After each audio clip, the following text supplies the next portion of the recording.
Hola, estás en Voz Dormida. Hoy hablaré sobre algo que casi todos hemos jurado alguna vez en voz baja. No voy a ser como mi padre. No voy a ser como mi madre. Y sin embargo, con los años, exploraremos por qué ese gesto que tanto nos molestaba termina apareciendo en nuestras propias manos. Veremos qué hay detrás de ese parecido que se cuela sin permiso, en el cuerpo, en la voz, en las decisiones que creíamos completamente nuestras. Cuéntame en los comentarios cuánto tiempo libre tienes hoy o cómo ha sido tu día. Leo lo que escribes y de verdad hay ahí personas muy agradables y reflexivas. Si te gusta este proyecto, puedes seguir el enlace en la descripción y apoyarlo. Hay una pregunta que casi nadie se hace en voz alta, aunque la mayoría la ha sentido alguna vez frente a un espejo o en mitad de una discusión. ¿Por qué, si tuvimos toda una vida para decidir quiénes queríamos ser, acabamos pareciéndonos tanto a las personas que nos criaron? No hablo solo de los rasgos físicos, esos que uno espera y hasta acepta con cierta resignación. Hablo de algo más incómodo, el modo en que alzamos la voz igual que ellos, el silencio exacto que guardamos cuando algo nos duele, la forma en que tratamos a quienes amamos justo cuando estamos cansados y bajamos la guardia.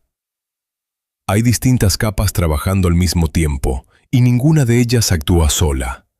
Existe una capa que podríamos llamar del cuerpo, la que copia gestos y tonos de voz sin que medie ninguna reflexión, porque empezó a operar antes de que existiera siquiera un yo capaz de decidir nada. Existe una capa psicológica, la que construye la voz con la que nos hablamos a nosotros mismos, esa vocecita interior que aprueba o regaña, y que rara vez es tan propia como creemos. Existe una capa social, la que recompensa comportarse como se comportó la familia y castiga con sutileza a quien se sale del molde. Y existe una capa que llega hasta lo político, porque la manera en que aprendimos a obedecer o a cuestionar en casa termina siendo el ensayo general de cómo nos relacionamos con cualquier forma de autoridad más adelante. Lo interesante, y también lo perturbador, es que estas capas no funcionan como compartimentos separados.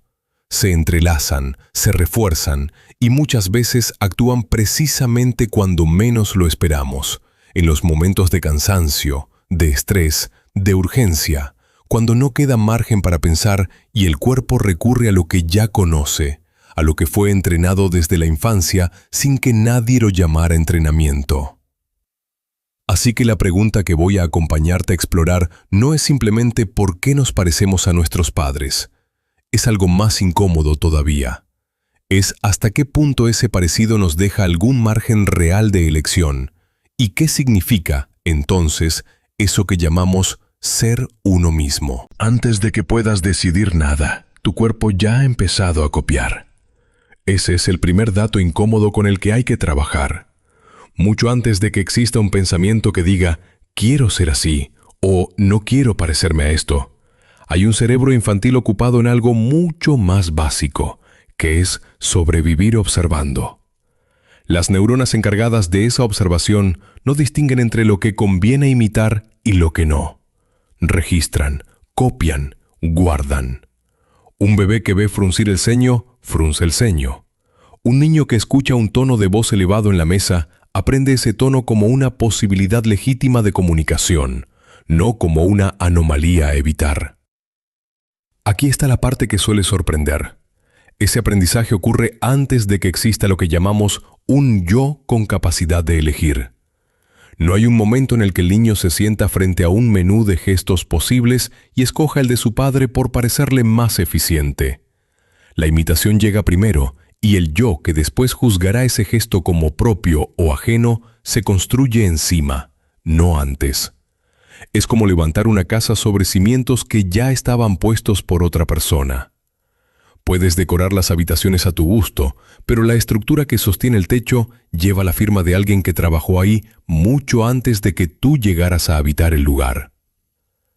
Esto cambia completamente la pregunta sobre el parecido con los padres. No se trata de un defecto de carácter ni de una falta de voluntad para diferenciarse. Se trata de una arquitectura neurológica que prioriza la supervivencia por encima de la originalidad. Un cerebro infantil necesita entender rápido cómo funciona el mundo inmediato que lo rodea, y la manera más eficiente de hacerlo es copiar a quienes ya sobrevivieron en ese mismo entorno. La imitación no es un accidente cultural, es una estrategia biológica antigua, presente incluso en otras especies, donde las crías repiten movimientos de caza, de alerta, de cuidado, sin que medie ninguna instrucción verbal. Lo que hace particular al caso humano es la duración de esa ventana de imitación pura. Durante años, el niño absorbe expresiones faciales, ritmos de habla, formas de caminar, maneras de ocupar el espacio en una habitación, sin filtro consciente. Todo eso queda depositado en la memoria motora, ese tipo de memoria que no necesita palabras para activarse. Por eso hay adultos que descubren, ya entrados en años, que sostienen una taza exactamente como la sostenía su madre, o que cruzan los brazos con el mismo ángulo que su padre cuando algo los incomoda. Nadie les enseñó ese gesto de forma explícita. Simplemente estuvo ahí, disponible, durante los años en que el cerebro estaba ocupado en absorber antes que en cuestionar. La consecuencia de esto es incómoda, porque desmonta la idea de que el parecido con los padres es algo que se elige mantener o abandonar según se quiera. Para cuando llega la edad en la que empezamos a formular juicios sobre quiénes queremos ser, buena parte del repertorio corporal ya está instalado. La conciencia llega tarde a una fiesta que el cuerpo empezó solo. Podemos, más adelante, observar ese repertorio, nombrarlo, incluso intentar modificarlo, pero siempre partiendo de un material que no eligió estar ahí en primer lugar. Y esto deja una frontera que no termina de resolverse del todo. Si el cuerpo aprendió a moverse, a hablar, a reaccionar, siguiendo un patrón absorbido antes de que existiera capacidad de decisión, entonces cualquier intento posterior de cambio parte ya desde dentro de ese patrón. No hay un punto cero desde el cual empezar de nuevo, limpio de toda influencia. Lo que existe es un punto de partida ya marcado, sobre el cual se puede trabajar, pero que nunca deja de estar presente como fondo. Esa es la primera capa del parecido, la más silenciosa de todas, la que actúa sin pedir permiso y sin anunciarse, y que sostiene, sin que lo notemos, buena parte de lo que después llamaremos nuestra manera de ser. Hay una voz que llevas contigo a todas partes y casi nunca te preguntas de dónde salió. Aparece cuando cometes un error y te dice que eres torpe, o cuando logras algo y te recuerda que podrías haberlo hecho mejor. La llamamos conciencia, criterio propio, sentido común, pero pocas veces nos detenemos a escuchar el tono exacto en que habla, el ritmo de sus frases, las palabras concretas que elige para señalarnos. Ahí empieza la tensión, porque si prestas atención de verdad, con calma, sin la prisa habitual con la que pasamos por encima de nuestros propios pensamientos, notas algo extraño. Esa voz no suena como tú sonarías si hablaras con un amigo que se ha equivocado. Suena distinta, suena más dura, más impaciente, a veces más fría de lo que jamás serías con otra persona. Y sin embargo, la aceptamos como si fuera el juez más neutral que existe, como si hubiera nacido con nosotros el mismo día que nacimos. La psicología lleva décadas señalando algo incómodo sobre este mecanismo. Gran parte de esa voz interior no se origina en un juicio propio construido desde la experiencia, sino en las voces que escuchamos de niños, repetidas tantas veces que dejaron de sonar como algo externo y empezaron a sonar como algo nuestro. Un padre que corregía con impaciencia deja una huella auditiva que después reaparece disfrazada de autocrítica. Una madre que exigía perfección antes de mostrar aprobación deja instalado un estándar que seguimos usando para medirnos, aunque ella ya no esté presente ni haya vuelto a decir esas palabras en años. Lo perturbador es que esta voz no se siente como un recuerdo, se siente como pensamiento propio, como si fuera el resultado de nuestro propio razonamiento, y no una copia internalizada de otra persona. Ahí está el truco. La repetición constante durante la infancia hace que el origen se borre, y lo que queda es solo el efecto, funcionando como si fuera autoría original. Es como escuchar una canción tantas veces de niño que, de adulto, la tarareas sin saber que alguna vez la aprendiste, convencido de que siempre estuvo ahí, de que nació contigo. El coste de esto es real y no siempre visible desde afuera. Hay personas que atraviesan la vida entera juzgándose con una dureza que jamás aplicarían a nadie más, sin sospechar que ese tribunal interno tiene nombre y apellido, que tiene una historia concreta detrás, unos gestos, unas frases repetidas en la cocina o en el coche durante años. El agotamiento que sienten no viene de ser exigentes consigo mismos en abstracto. Viene de cargar, sin saberlo, con un juicio ajeno que nunca terminaron de heredar por voluntad propia. Alguien puede pasar toda una terapia intentando calmar una ansiedad que en realidad es la reproducción exacta del tono con que un padre expresaba su propia frustración frente al mundo. Y aquí aparece algo que conviene decir con cuidado, porque tampoco ofrece un alivio completo. Reconocer que esa voz tiene un origen externo no la apaga automáticamente.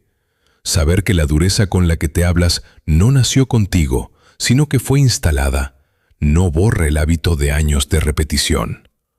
Lo que sí cambia es la relación que tienes con ella. Deja de sonar como una verdad absoluta sobre quién eres y empieza a sonar como lo que es. Un eco, algo que puede escucharse con distancia, incluso cuestionarse, aunque siga sonando en el mismo tono de siempre. Hay quienes logran, con el tiempo, distinguir esa voz heredada de otra más silenciosa, más propia, que casi nunca alza el tono ni exige perfección inmediata. Aprender a reconocer cuál es cuál no resuelve del todo el problema, porque ambas voces siguen habitando el mismo espacio interior, a veces mezclándose hasta volverse indistinguibles en los momentos de mayor cansancio. Pero saber que existen dos hilos distintos y no uno solo hablando en tu nombre, ya cambia el modo en que te escuchas a ti mismo cuando algo sale mal. No te libra de la herencia, pero te permite empezar a nombrarla. Hay algo que se te ha dicho toda la vida y que suena razonable, casi de sentido común. Si notas un rasgo de tus padres en ti que te disgusta, basta con proponerte no repetirlo. Ver el patrón, nombrarlo, decidir con firmeza que ahí termina la cadena. Esa es la lógica que usamos con casi todo lo demás que queremos cambiar, y por eso confiamos en ella también aquí. El problema es que la mente no funciona así cuando se trata de rasgos heredados, y quien lo ha intentado en serio suele descubrirlo de la peor manera posible. El mecanismo funciona al revés de lo esperado. Cuando decides evitar activamente un comportamiento concreto, tu atención tiene que mantener ese comportamiento presente todo el tiempo para poder vigilarlo. No puedes evitar algo sin pensarlo primero, y pensarlo repetidamente, aunque sea en negativo, refuerza justo el circuito que querías apagar. Es un fenómeno bien documentado en psicología, el llamado efecto rebote de la supresión, y aunque suele estudiarse con ejemplos simples, como intentar no pensar en un objeto concreto, su alcance llega mucho más lejos cuando el objeto que se intenta suprimir es un rasgo heredado de un padre o una madre. Aquí está la parte incómoda.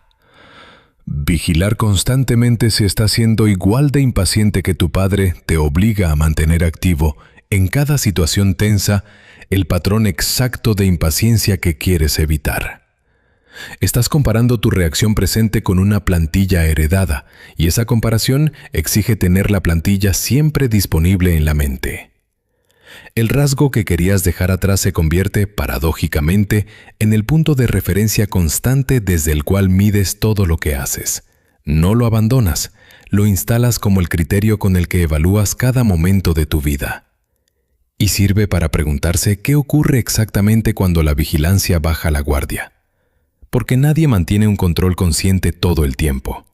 Hay cansancio, hay momentos de estrés, hay situaciones que exigen una respuesta rápida sin margen para el filtro deliberado. En esos instantes, el rasgo suprimido no ha desaparecido. Ha estado esperando bajo la superficie con toda su fuerza intacta y regresa exactamente en su forma original, muchas veces con más intensidad que antes, como si el esfuerzo de contención acumulado durante meses se liberara de golpe. Alguien que ha jurado no gritar jamás como gritaba su padre puede descubrir que, tras semanas de contención perfecta, termina gritando con una intensidad que ni siquiera reconocía en el modelo original. Esto no significa que el esfuerzo consciente sea inútil, significa que la forma en que se plantea suele estar mal orientada desde el principio. Suprimir un rasgo exige energía sin límite, porque la plantilla nunca deja de estar presente en la mente vigilante. Lo que parece funcionar mejor, según observan quienes trabajan con estos patrones, es un camino distinto, menos directo, que no pasa por la prohibición, sino por la sustitución progresiva de una respuesta por otra, entrenada con paciencia, sin la exigencia de un control total desde el primer intento. Pero incluso ese camino más lento deja huellas del original, porque sigue partiendo de la misma plantilla que se intenta transformar. La frontera que queda abierta aquí tiene una forma casi cruel.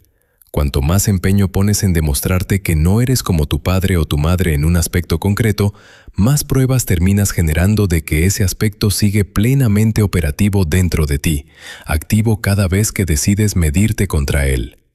El rechazo consciente no borra el patrón, lo mantiene encendido como referencia constante. Y esa paradoja no se resuelve solo con más voluntad, porque la voluntad, en este terreno concreto, es precisamente el mecanismo que alimenta lo que intenta apagar. Hay una elección que crees haber hecho con total libertad, y es la elección de a quién amas. Repasas los motivos, la conversación que fluyó, la manera en que te hizo sentir a salvo o comprendido, y concluyes que fue el criterio, la afinidad, algo parecido al gusto personal. Pero esa historia empieza a resquebrajarse en cuanto miras el patrón completo de a quién has elegido a lo largo de los años, no una vez, sino de manera repetida, casi con la puntualidad de un mecanismo. ¿Y si lo que llamas atracción fuera en realidad reconocimiento? La psicología del apego lleva décadas trazando un mapa incómodo entre la manera en que fuiste cuidado en la infancia y el tipo de vínculo que buscas de adulto. Incluso cuando ese vínculo reproduce exactamente aquello que te hizo sufrir. Un niño que crece con una figura afectiva impredecible, cálida un día y distante al siguiente, aprende a leer la intermitencia como el idioma normal del amor. No aprende que el amor es estable. Aprende que el amor exige vigilancia constante para no perderse. Y esa lección, grabada mucho antes de que existiera vocabulario para nombrarla, se convierte en la arquitectura desde la que se eligen todos los vínculos futuros. Aquí está la tensión que conviene mirar de frente. Por un lado, esa arquitectura aprendida ofrece algo parecido a la seguridad, porque lo conocido, aunque duela, se procesa más rápido que lo desconocido. Un vínculo que replica el patrón familiar no exige aprender un idioma nuevo. Exige repetir uno ya dominado desde la cuna. Por otro lado, esa misma arquitectura puede empujarte de manera sistemática hacia relaciones que reproducen exactamente el daño original, con distintos nombres, distintos rostros, la misma estructura emocional debajo. La comodidad y el daño no se excluyen, conviven en el mismo mecanismo. Y eso es lo que vuelve tan difícil salir de él usando solo la voluntad. Alguien que creció viendo a una madre disculparse constantemente por ocupar espacio puede terminar, sin proponérselo nunca, eligiendo pareja tras pareja que necesita disculparse por existir del mismo modo, aunque jure en cada relación nueva que esta vez será distinto. El límite de esta explicación aparece cuando se intenta usarla como mapa exacto para predecir cada decisión afectiva. No todo el mundo repite con la misma intensidad, y hay quienes logran, con trabajo consciente o con el simple paso del tiempo, ampliar el rango de vínculos que su cuerpo reconoce como habitables. Pero incluso en esos casos, el patrón original no desaparece del todo. Sigue actuando como fondo, como el idioma materno que uno nunca deja de escuchar, aunque aprenda otros después. Elegir distinto exige, primero, reconocer en qué idioma fuiste educado para amar. El coste humano de no verlo es alto, y rara vez se paga de una sola vez. Se paga en cuotas pequeñas, en la sensación repetida de estar viviendo la misma historia con distinto reparto, en la extrañeza de descubrir, años después de una ruptura, que la siguiente relación tenía la misma forma exacta que la anterior, solo con otro nombre en la puerta. Hay algo casi cruel en darse cuenta de que la libertad con la que se eligió a alguien estaba, desde el principio, condicionada por decisiones tomadas por otra persona, en otra casa, mucho antes de que tú pudieras opinar nada. Lo que sí parece posible, aunque sea de manera parcial, es interrumpir la repetición automática lo suficiente para elegir con algo más de conciencia la próxima vez. No se trata de borrar la arquitectura heredada, porque eso no ocurre, sino de reconocer sus contornos con la suficiente claridad para no confundir cada vez lo familiar con lo correcto. Ese reconocimiento no garantiza otro resultado. Solo garantiza que, si el patrón vuelve a repetirse, esta vez lo harás con los ojos abiertos, sabiendo exactamente qué historia estás continuando y de quién la aprendiste primero. Hay un momento, normalmente después de los 40, en que alguien te ve de espaldas y pronuncia el nombre de tu padre o de tu madre por error. No te ha visto la cara, ha visto cómo caminas, cómo inclinas la cabeza al pensar, cómo cargas el peso del cuerpo hacia un lado cuando esperas de pie. Esa confusión, tan común que casi nadie se detiene a extrañarla, es la consecuencia visible de algo que llevas ensayando desde antes de tener memoria consciente de haberlo hecho. Conviene precisar algo aquí, porque es fácil simplificar de más. No se trata de una copia exacta ni de una transmisión mecánica idéntica en todos los casos. El cuerpo adulto reinterpreta lo observado según su propia estructura física, su propia historia de lesiones, su propio contexto emocional en cada etapa. Dos hermanos criados en la misma casa pueden heredar posturas distintas del mismo padre, según qué gesto suyo resultará más frecuente en los momentos que cada uno vivió con más intensidad. La herencia corporal no es una fotocopia. Es una edición hecha con el mismo material, pero editada por cada cuerpo según su propia experiencia acumulada. Y sin embargo, bajo esa variación, el patrón base sigue siendo reconocible, incluso para un extraño que solo ve una silueta cruzando la calle. Lo más inquietante aparece con el paso de los años, porque el envejecimiento no borra este parecido, lo revela con más claridad. La grasa, el tono muscular, las costumbres adquiridas en la juventud actúan como una capa que disimula la coreografía heredada mientras el cuerpo es joven y flexible. Con el tiempo, esa capa se adelgaza. Las articulaciones se vuelven más rígidas, los movimientos se simplifican, y lo que queda debajo, la estructura motora aprendida en la infancia, sale a la superficie con una nitidez que sorprende incluso a quien la lleva puesta. Por eso hay personas que dicen no haberse parecido nunca a su padre y que a los 60 descubren, al verse en un espejo o en una fotografía tomada sin aviso, un gesto que juraban no compartir con nadie. No es que el cuerpo cambie de dirección con la edad, es que deja de tener la energía necesaria para disimular lo que siempre estuvo ahí, esperando. Este mecanismo tiene una consecuencia que rara vez se nombra.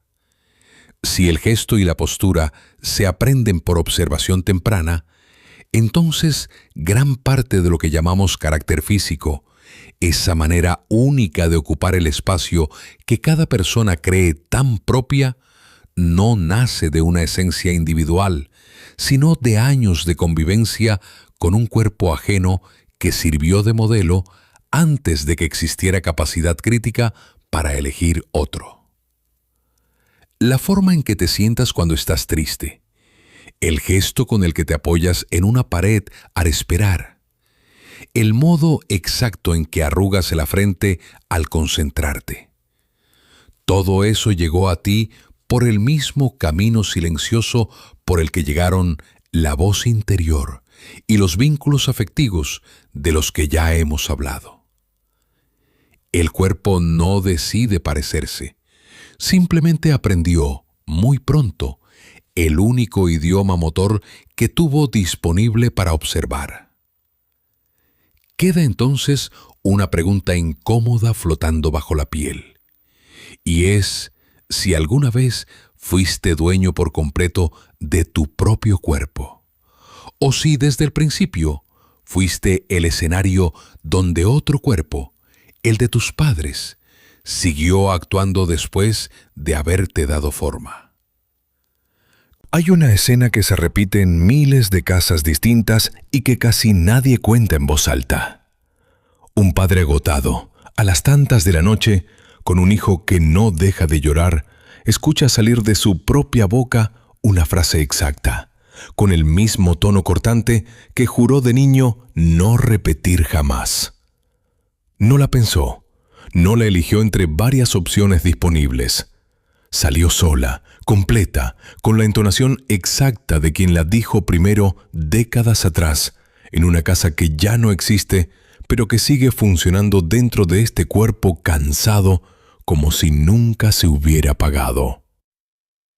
Ese instante concreto, tan pequeño que apenas dura 3 segundos, esconde algo mucho más grande que una frase heredada. Convertirse en padre o madre no añade una función nueva a una identidad ya terminada. Reabre archivos que se creían cerrados, guiones enteros de crianza que quedaron guardados en algún lugar del cuerpo desde la propia infancia, esperando exactamente las condiciones que los activan. Y esas condiciones son casi siempre las mismas: cansancio extremo, falta de sueño, la sensación de estar sobrepasado y sin recursos propios a los que recurrir. En ese estado de agotamiento, el cerebro no improvisa desde cero. Recurre a lo más automático que tiene disponible. Y lo más automático suele ser lo primero que aprendió, mucho antes de tener otra referencia con la que compararlo. Esto convierte la crianza en un terreno particularmente revelador para observar cómo funciona la herencia de comportamiento. No hace falta estudiar teoría del apego ni leer sobre transmisión intergeneracional para notarlo. Basta con estar exhausto una noche cualquiera y escucharse a uno mismo repitiendo, palabra por palabra, algo que se dijo jurando lo contrario. El agotamiento actúa como una especie de filtro que retira las capas más recientes de la personalidad, las que se construyeron con esfuerzo consciente, y deja expuesto lo que hay debajo, la base sobre la que todo lo demás se sostiene. Cuando esa base contiene gritos, exigencia constante o frialdad, es exactamente eso lo que aparece primero, sin permiso y sin previo aviso.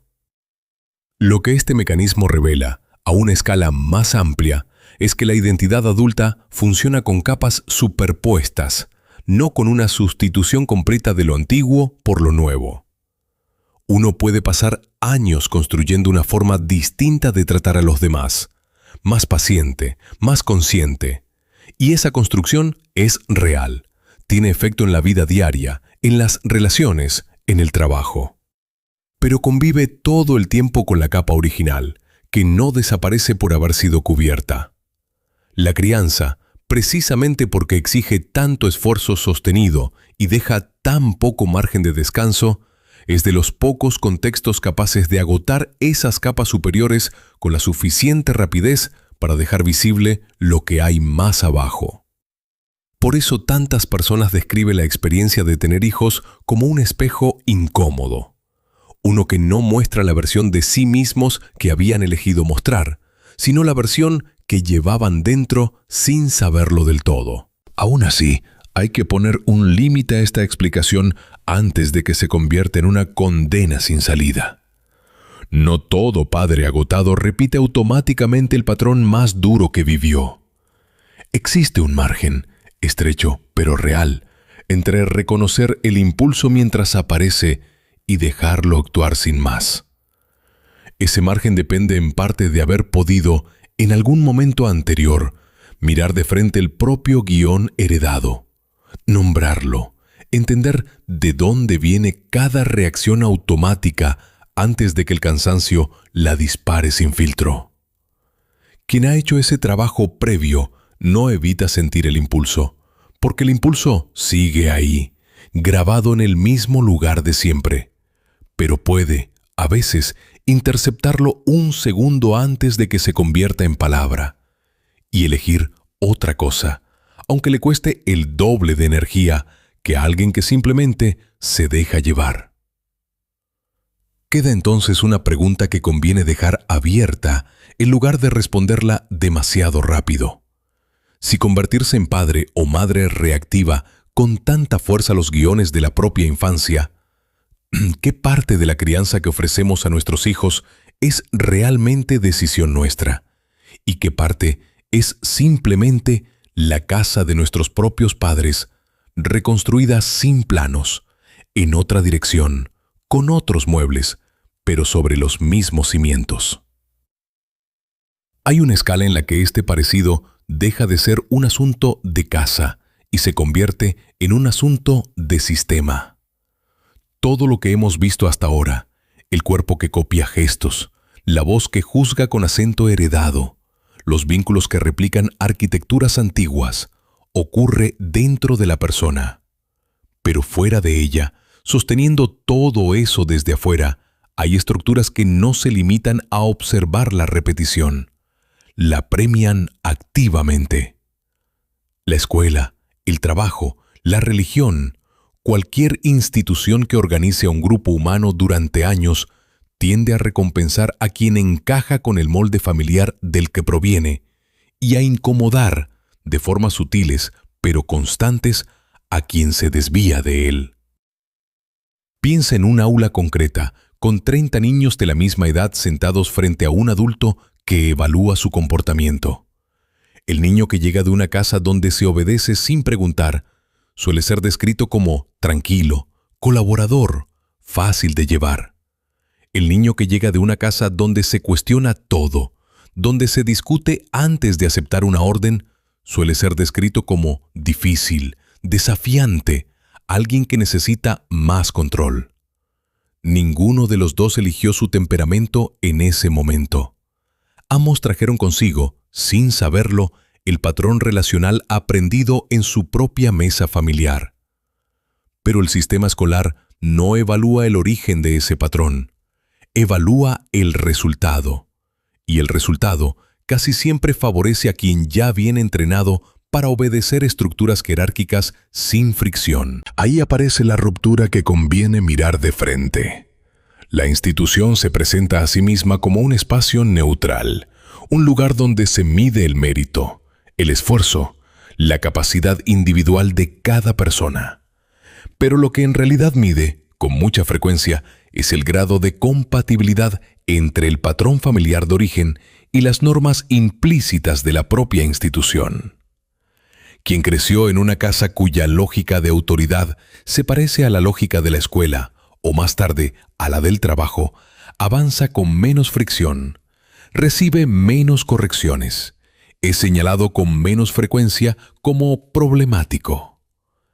Quien creció con una lógica distinta gasta energía extra solo en traducir su comportamiento a un idioma que no es el suyo, y ese gasto adicional rara vez se reconoce como tal. Se interpreta como falta de disciplina, de actitud, de carácter. Lo que esto significa a escala mayor es incómodo de aceptar. Las instituciones no solo reflejan pasivamente los patrones familiares que las personas traen consigo, los refuerzan de manera activa, porque su propio funcionamiento depende de la obediencia previsible, y la obediencia previsible se entrena mucho antes de llegar a ellas, en la mesa de una casa concreta. El trabajo asalariado premia con ascensos y estabilidad a quien no cuestiona jerarquías, del mismo modo casi exacto en que ciertas casas premiaban con calma y aprobación al hijo que no discutía. La religión, cuando organiza comunidades enteras durante generaciones, hace algo parecido con la obediencia moral, recompensando la sumisión a una autoridad superior con pertenencia, con sentido, con el alivio de no tener que decidir solo.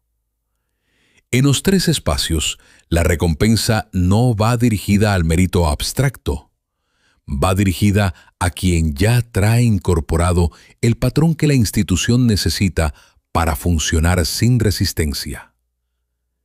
Esto no significa que toda desviación familiar termine en fracaso institucional, ni que toda obediencia temprana garantice éxito después. El sistema tiene grietas, y algunas personas encuentran en la propia institución un espacio para reescribir parte de lo aprendido en casa, sobre todo cuando encuentran figuras de autoridad distintas a las que conocieron de niños. Pero esas grietas son la excepción dentro de una tendencia mucho más amplia y menos visible, que opera silenciosamente sobre millones de decisiones pequeñas. Un aprobado aquí, un ascenso allá, una sensación de encaje o de extrañeza que nadie se detiene a analizar del todo. Queda entonces una pregunta que no tiene una respuesta cómoda ni rápida. Si las instituciones que atraviesan toda una vida adulta están construidas, aunque sea sin intención declarada, para premiar el mismo patrón de obediencia aprendido en la infancia familiar, ¿hasta qué punto lo que llamamos éxito social y ajuste personal es en realidad una medida objetiva de cada persona, y hasta qué punto es solo la prueba de que su casa de origen se parecía, por pura coincidencia de estructura, al sistema que después tuvo que atravesar? Hay una mesa familiar y hay una plaza pública, y a primera vista no comparten nada. En una se sirve la cena y se decide quién habla primero, quién puede interrumpir y quién debe esperar su turno en silencio. En la otra se legisla, se gobierna, se decide qué leyes rigen la vida de millones de personas que nunca se conocieron entre sí. Parecen mundos separados por completo, uno íntimo y minúsculo, el otro público y descomunal. Y sin embargo, cuando alguien crece adulto frente a un cargo público, frente a un jefe, frente a una autoridad estatal, la reacción que tiene ante ese poder no nace ahí. Nace mucho antes, en una mesa exactamente como esa primera, donde se aprendió qué se puede cuestionar en voz alta y qué conviene tragarse. El giro está en entender que la autoridad política nunca se presenta ante un cerebro virgen. Se presenta ante un cerebro ya entrenado, durante años, en una escala mucho más pequeña, pero estructuralmente idéntica. Un padre que exige obediencia sin justificarla, enseña, sin proponérselo, una lección que no tiene nada que ver con esa cena concreta. Enseña que la autoridad no necesita dar razones para ser obedecida, que preguntar por qué puede costar caro, que existe una jerarquía natural entre quien manda y quien calla. Esa lección se graba mucho antes de que exista el concepto de gobierno, de ley o de Estado. Cuando esos conceptos llegan después, en la adolescencia o en la vida adulta, no encuentran un terreno neutral donde instalarse. Encuentran un terreno ya preparado, con los surcos exactos por donde encajan sin fricción.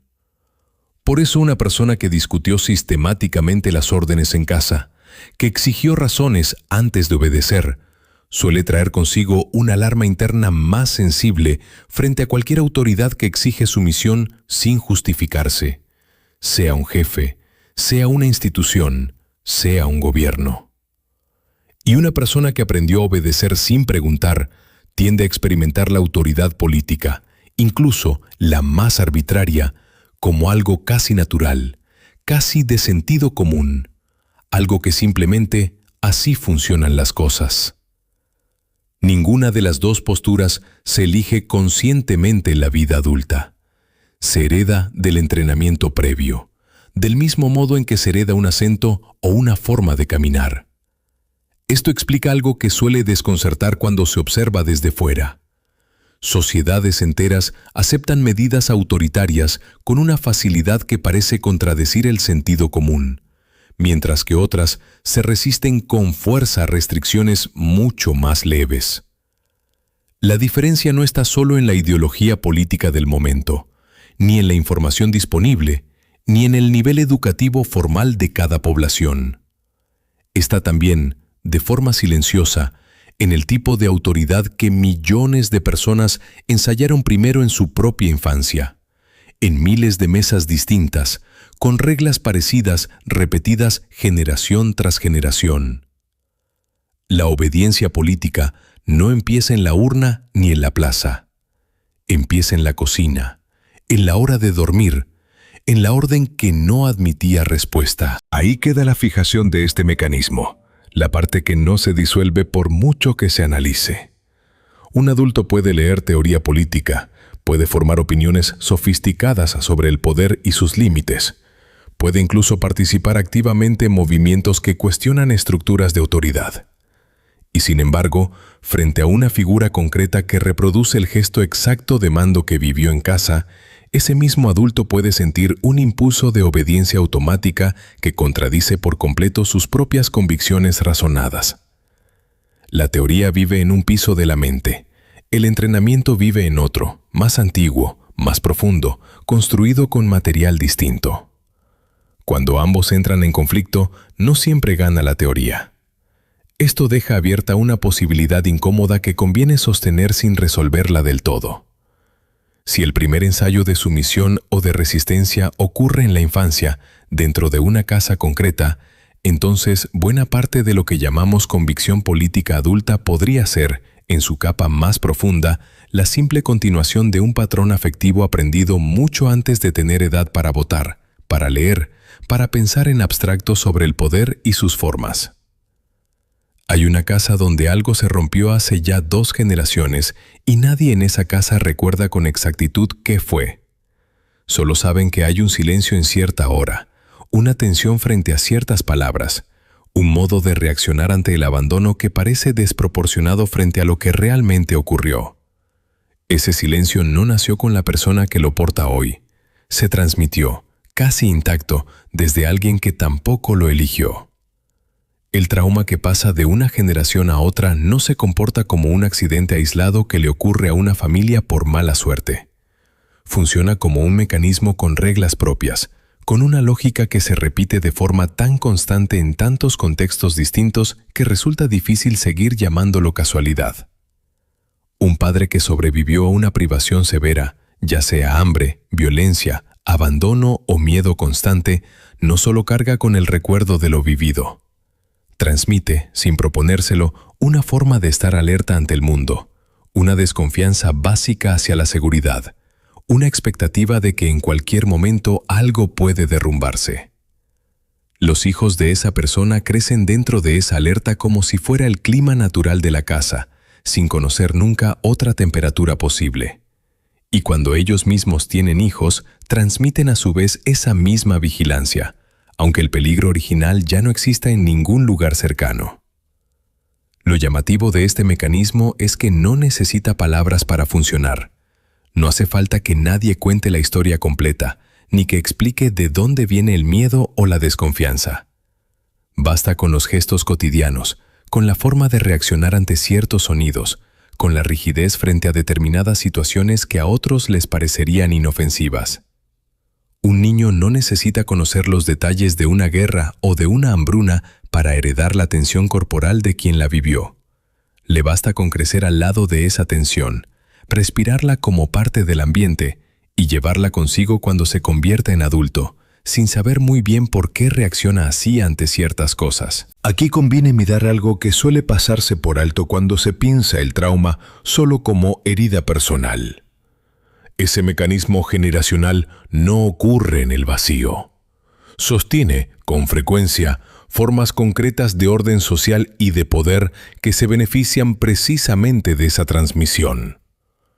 Poblaciones enteras que aprendieron durante generaciones a temer a la autoridad, a callar ante la injusticia, a desconfiar de la posibilidad de cambio. Resultan más fáciles de gobernar sin resistencia que poblaciones donde ese miedo no se instaló con la misma profundidad. El trauma heredado no solo daña a quien lo porta, también produce, del lado de quien ejerce el poder, sujetos más dóciles, más cautelosos, menos dispuestos a levantar la voz porque en el cuerpo de sus padres y de sus abuelos ya aprendieron cuál es el costo de hacerlo. Esto no significa que exista una intención deliberada detrás de cada transmisión, ni que alguien planifique fríamente perpetuar el miedo de una generación a otra para beneficio propio. El mecanismo es más difuso y más eficaz precisamente por eso.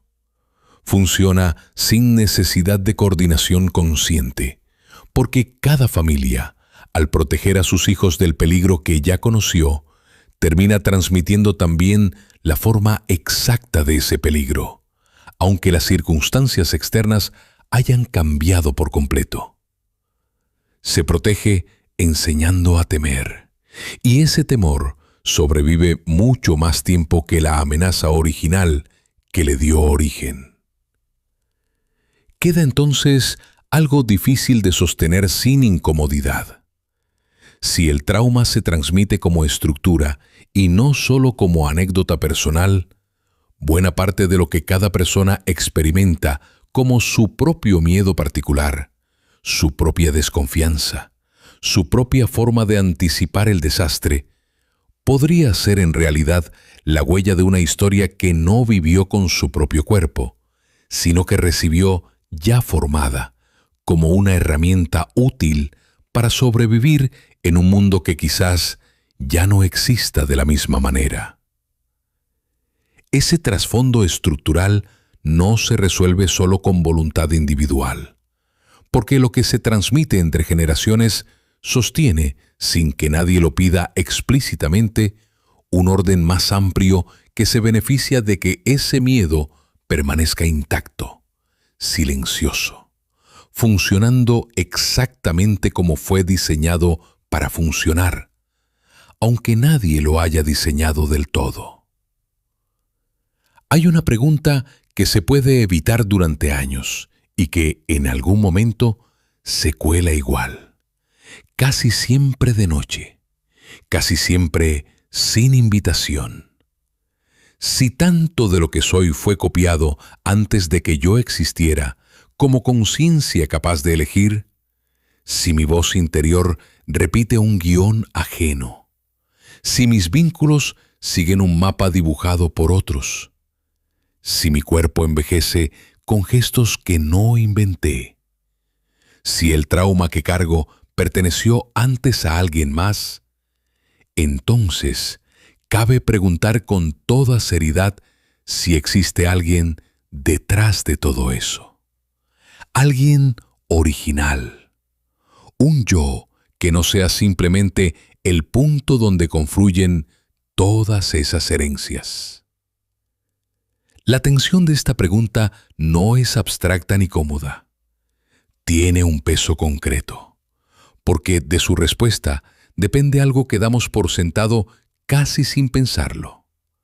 La idea de que somos libres de convertirnos en alguien distinto de quien fuimos criados para ser. Si no hay un yo original debajo del eco, si el eco es todo lo que hay, entonces hablar de libertad personal se vuelve un poco ingenuo. Una forma de consuelo que no resiste el análisis.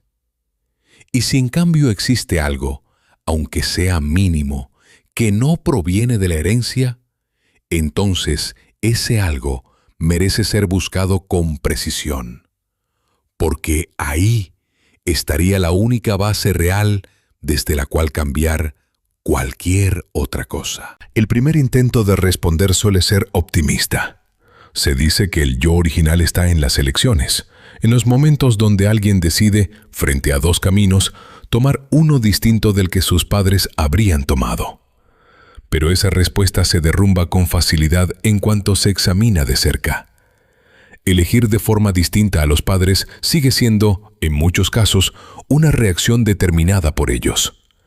La persona que jura no repetir un patrón está actuando en función de ese patrón, orientada por él, aunque sea en sentido inverso. La brújula sigue apuntando hacia el mismo norte, solo que ahora se camina hacia el sur para alejarse. No hay ahí un yo libre de la herencia. Hay una herencia que se manifiesta como rechazo en vez de como imitación directa.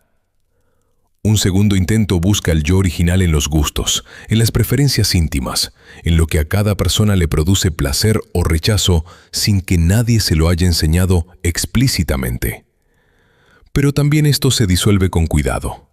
Los gustos se forman en un entorno, se moldean con lo que estuvo disponible durante la infancia, con lo que se premió o se castigó en esa época temprana en la que ni siquiera existía todavía la posibilidad de cuestionar nada. Buscar un origen puro en los gustos personales es como buscar agua sin recipiente. En cuanto se intenta atrapar, ya tiene la forma de algo anterior. La resolución no llega, y probablemente no puede llegar del todo, porque la pregunta misma exige un punto de observación que no está contaminado por lo observado, y ese punto quizás no existe en ningún ser humano. Cada intento de encontrar el yo original usa herramientas, lenguaje, categorías, valores, formas de razonar que ya vienen heredadas de otra parte. No hay un lugar limpio desde donde mirar la propia herencia sin que la mirada misma esté hecha del mismo material que se intenta examinar. Y sin embargo, algo se mueve cuando esta pregunta se formula con honestidad, aunque no se resuelva. Alguien que se detiene a preguntar si es original o eco ya está haciendo algo distinto de simplemente repetir sin darse cuenta. La pregunta misma introduce una pequeña grieta en el mecanismo automático. No lo detiene, no lo cancela, pero lo hace visible, y lo visible ya no funciona exactamente igual que lo invisible. Una madre que se pregunta, en mitad de una discusión con su hijo, si está repitiendo el tono exacto que su propia madre usaba con ella, no deja de repetirlo por completo, pero algo en ese instante ya no es automático del todo. Queda entonces una posición incómoda pero honesta. Tal vez no exista un yo puro esperando debajo de todas las capas heredadas, listo para emerger si se lo busca con suficiente insistencia. Tal vez lo único real sea la manera particular, irrepetible, en que cada persona combina, distorsiona, resiste y reordena el material que recibió. No un origen limpio, sino una mezcla específica que nadie más produjo exactamente igual. Esa mezcla no es libertad en el sentido absoluto que a veces se desea, pero tampoco es pura repetición mecánica. Es algo intermedio, difícil de nombrar, que exige seguir mirando de cerca lo que se hereda para entender, aunque sea de forma parcial, ¿Qué margen queda realmente para moverse dentro de ese territorio que no se eligió al llegar a él? Romper un patrón heredado tiene un costo que rara vez se menciona cuando se habla de sanar o de crecer. Se puede lograr hasta cierto punto. Alguien puede dejar de gritar como gritaba su padre, puede aprender a quedarse en la habitación en lugar de huir como huía su madre, puede construir vínculos donde antes solo había abandono repetido. Eso ocurre y no es una ilusión, pero casi nunca ocurre de forma completa. Queda un residuo, algo que no se disuelve por más trabajo consciente que se invierta en disolverlo. Un acento que permanece aunque se haya aprendido a hablar otro idioma emocional con fluidez. Ese residuo aparece en los momentos de cansancio extremo, en las crisis donde no hay tiempo de pensar antes de reaccionar.